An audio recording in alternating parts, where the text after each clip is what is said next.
Good morning, everybody. Today I'd like to welcome you to our Bible study. We'll be in Ezekiel again. Over the next 2 or 3 weeks, we're going to spend some time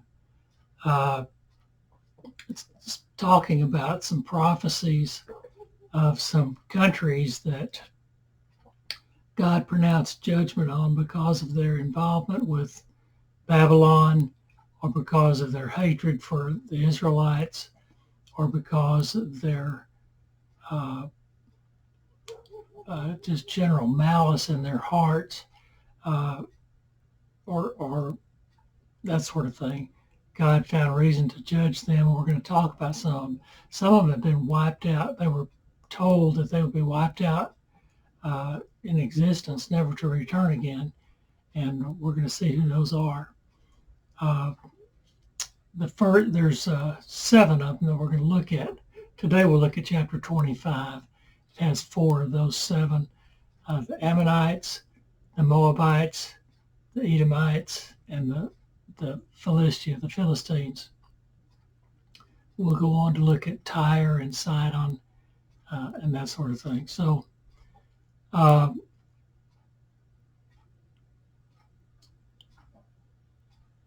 the Ammon, Moab, and Edom are located east of Israel, and they have been destroyed, but the landmass, of course, wasn't destroyed, and it is in a place where present-day Jordan is located. We're going to talk a little bit about that as we go through here. Daniel 11:41 states that 3 countries will be spared from the hand of the antichrist at the end. And those 3 countries are Ammon, Moab, and Edom. Well, they've been destroyed, so how does that fit in with the prophecy in Daniel? We'll talk about that just very briefly, but it's worth noting.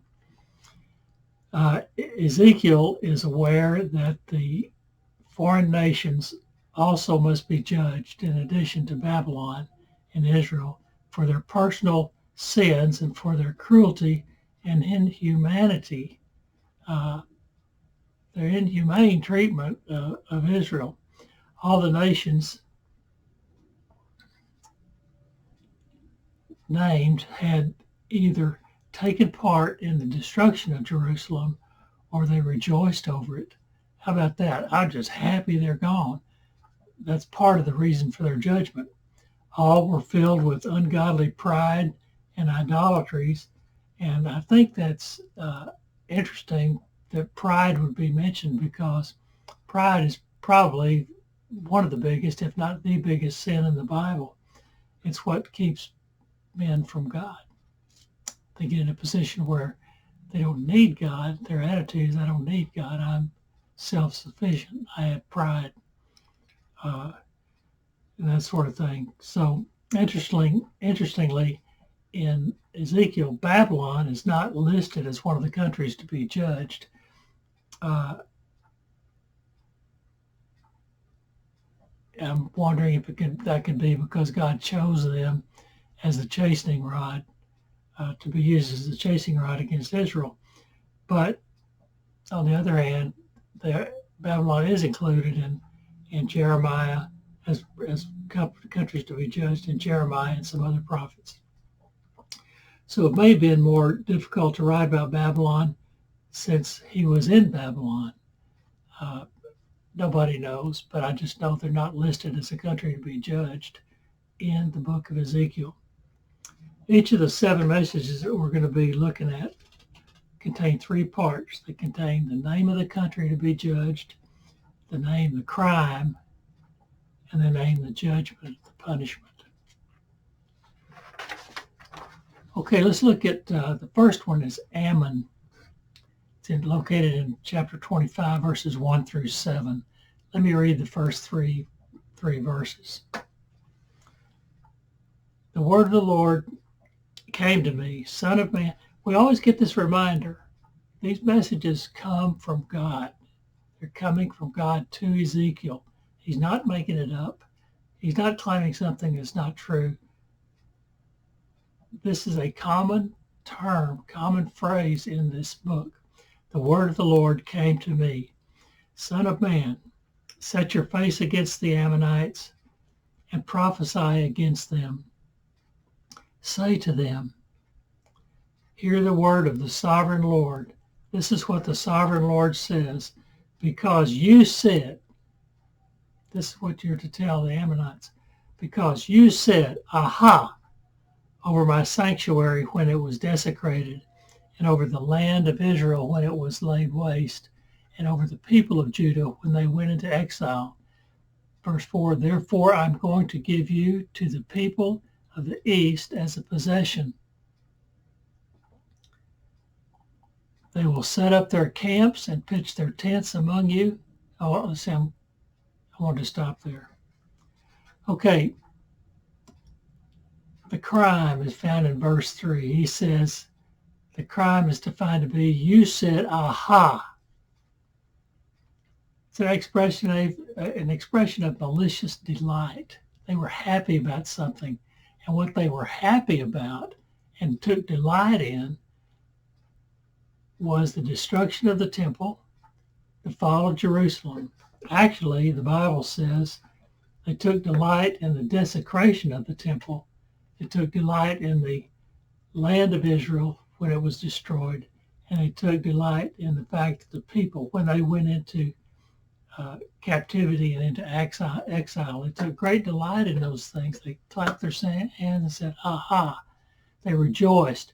And verse 6 says, let me read verse 6.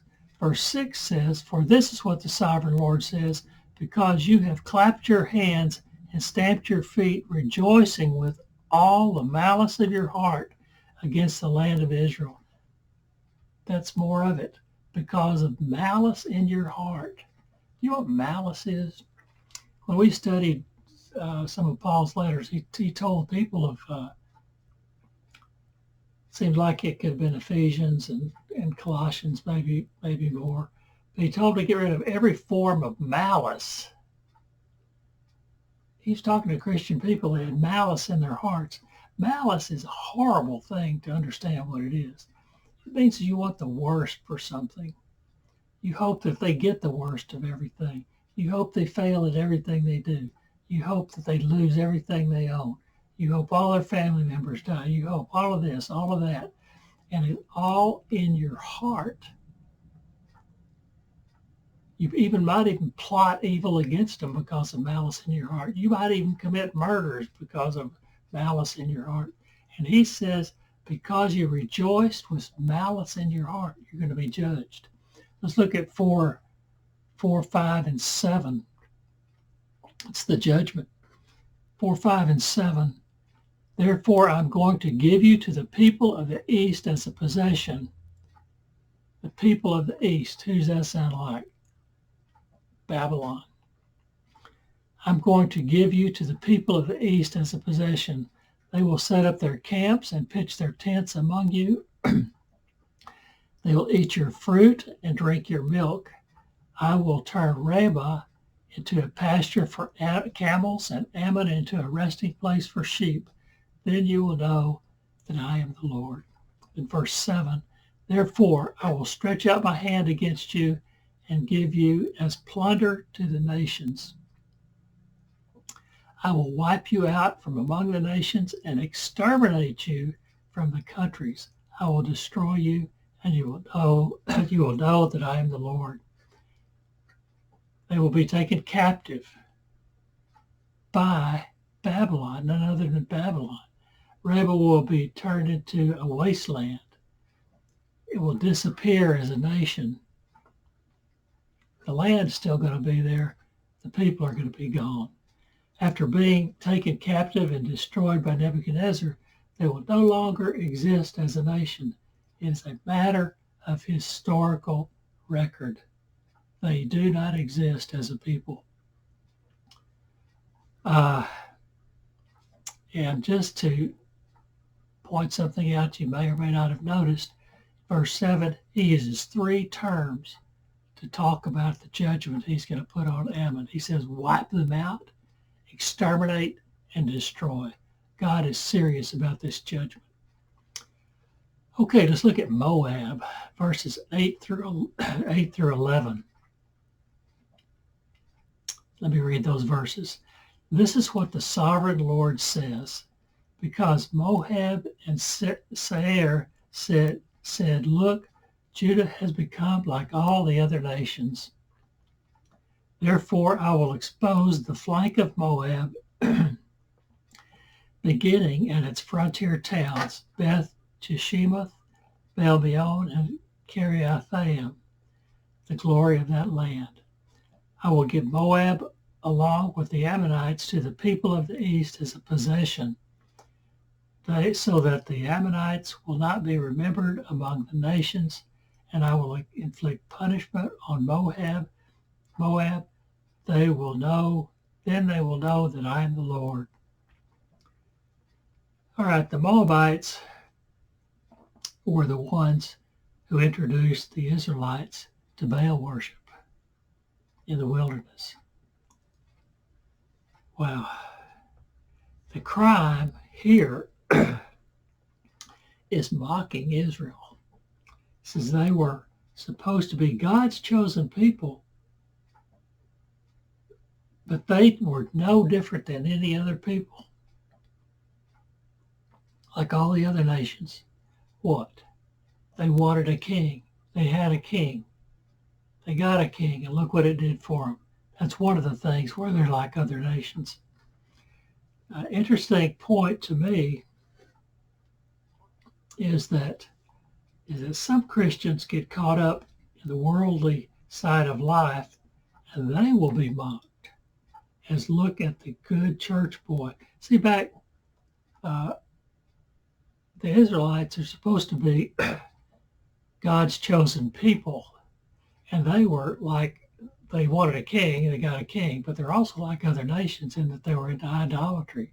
They didn't trust everything to God. They had to have other gods along with him just to make things go the way they wanted them to go. Some Christians get caught up in the secular side of life and will start living accordingly, and the people around them will say, look at the good church boy. He's supposed to be a Christian. He's doing the same things we're doing. That's the same sort of mocking.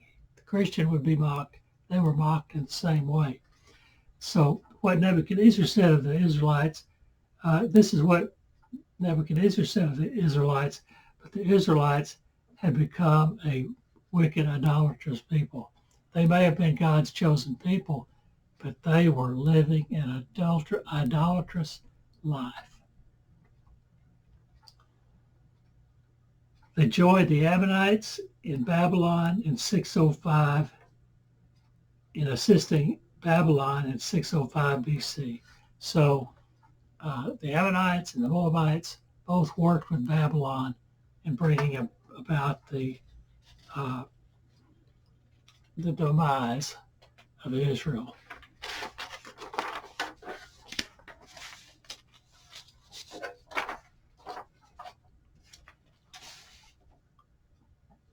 This judgment is the same as that for the Ammonites. Captivity, verse 10 says this, captivity, destruction, and disappearing, as did as did the Ammonites. Verse 9, it says the country was protected by the frontier towns, I think they were Beth Shishimoth, Baal-meon, and Kiriathaim. These were the kind of the protective towns of the country of Moab, and if they fell, then the possibilities of Moab falling became more into possibility because they were considered a line of protection, but they fell. So it's just a matter of, will be just a matter of time. Okay, then we run across Edom. We've got a prophecy against Edom, and I think this is a very interesting one. It's in verses 12 through 14. It's not very long, But Edom gets a little spotlight later on in the Bible, which I will bring up in just a second. But the crime is found, let me read 12 through 14. This is what the sovereign Lord says. Because Edom took revenge on Judah and became very guilty by doing so, therefore this is what the sovereign Lord says. I will stretch out my hand against Edom and kill both man and beast. That means their animals, their livestock, and so on and so forth. I will lay waste, and from Teman to Dedan, they will fall by the sword. I will take vengeance on Edom by the hand of my people Israel. Now that's interesting. Edom is going to fall by the hand of my people Israel. We'll see what that means in a second.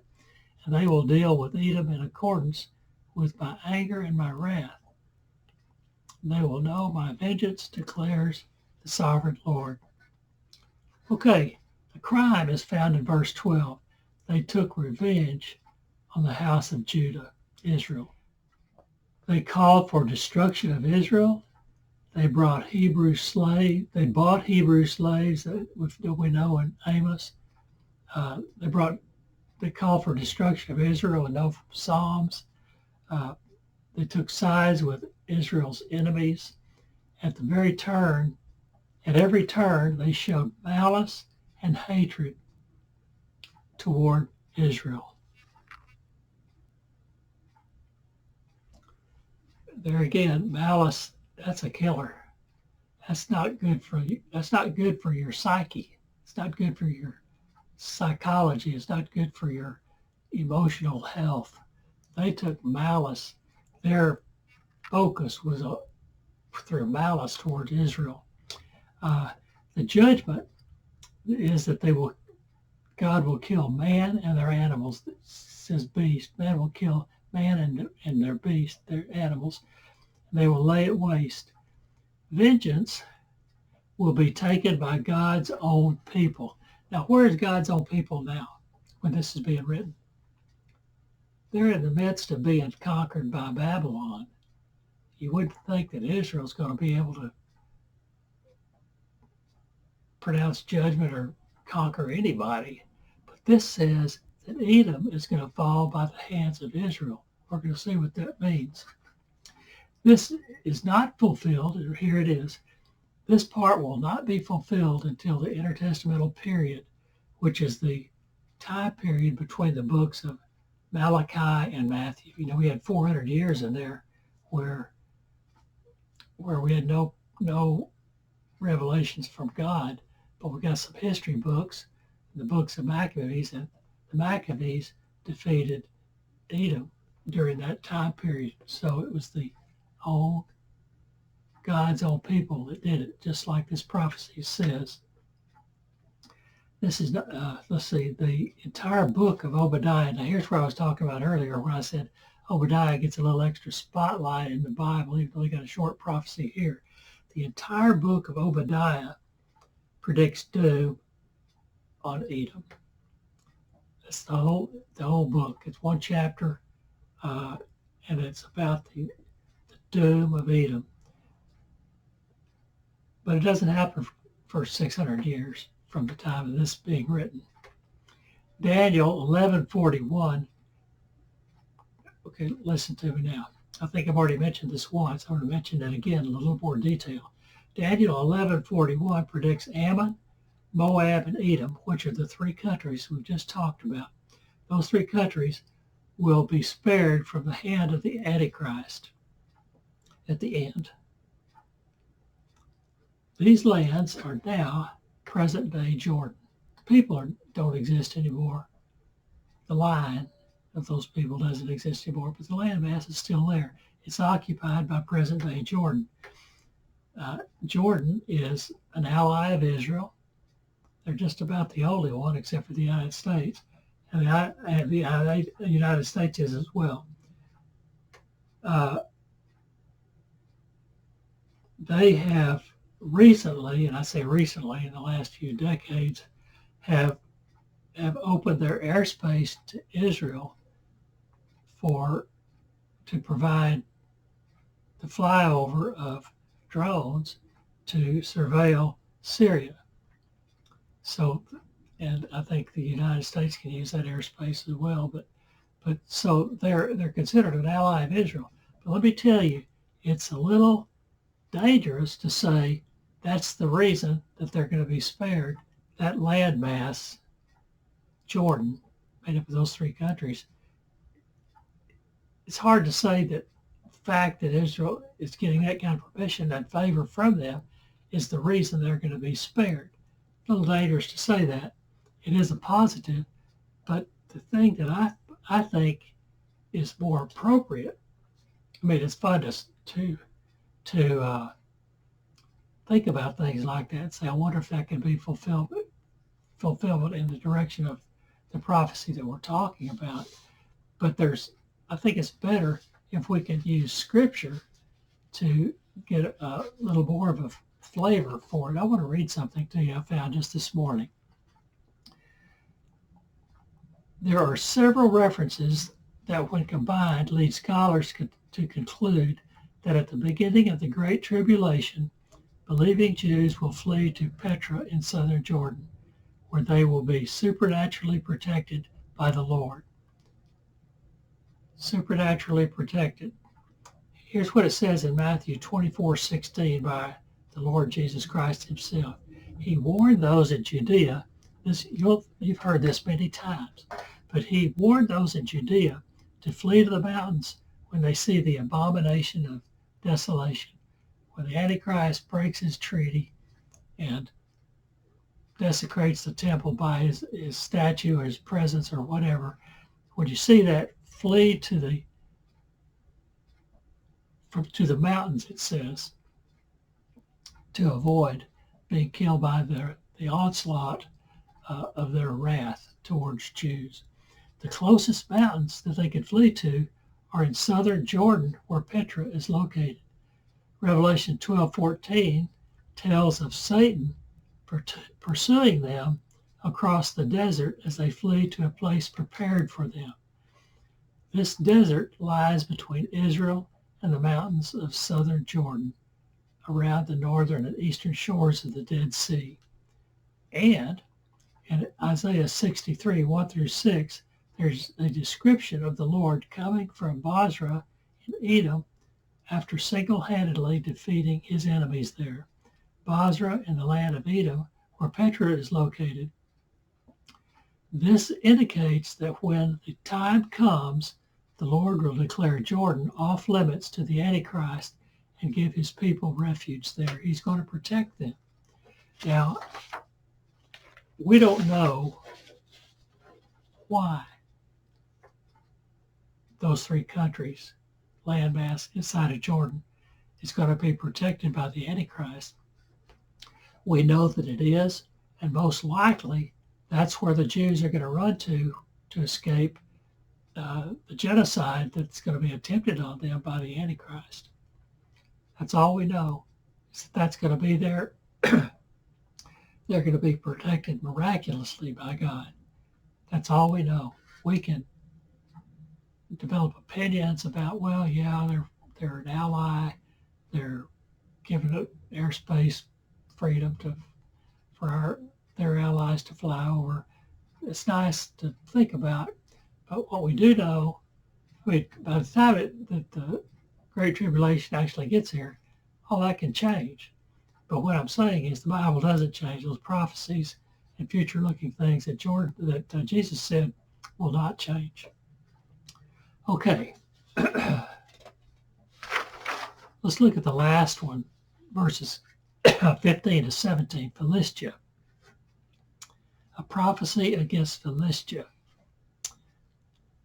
Let me read 15-17. This is what the sovereign Lord says. Because the Philistines acted in vengeance and took revenge with malice in their hearts to destroy Judah, and with ancient hostility sought to destroy Judah, therefore this is what the sovereign Lord says. I am about to stretch out my hand against the Philistines, and I will wipe out the Kerethites and destroy those remaining along the coast. I will carry out great vengeance on them and punish them in my wrath.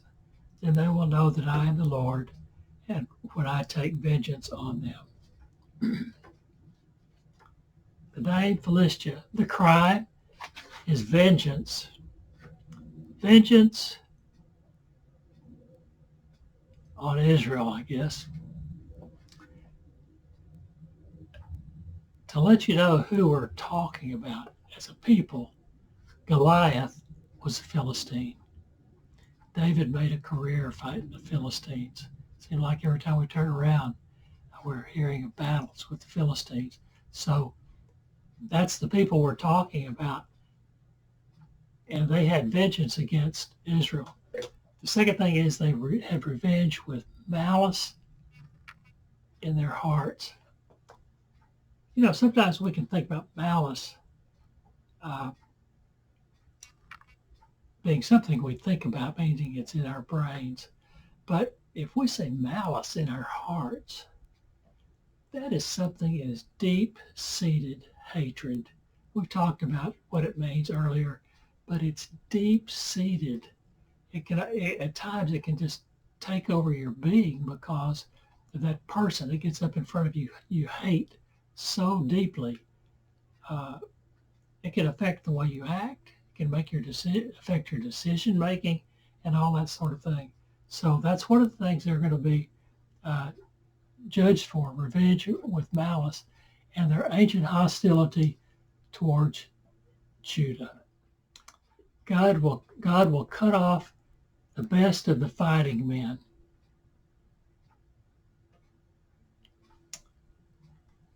Those fighting men are listed here as the Kerethites and the Pelethites. I'm not sure the Pelethites are listed.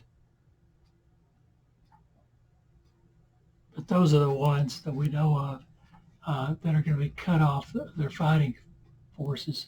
Those were two. There was fierce fighting. There were fierce fighting forces that actually David once employed to be in his personal army. So who knows how all that comes to be. That's just a matter of fact. They were friends for a while, but then the overall effect of the way God looks at things is they're in deep trouble. God will cut them off and destroy the remnant of the sea coast that was once their homeland. So who was the famous Philistine? Just to let you know who we're talking about, Goliath.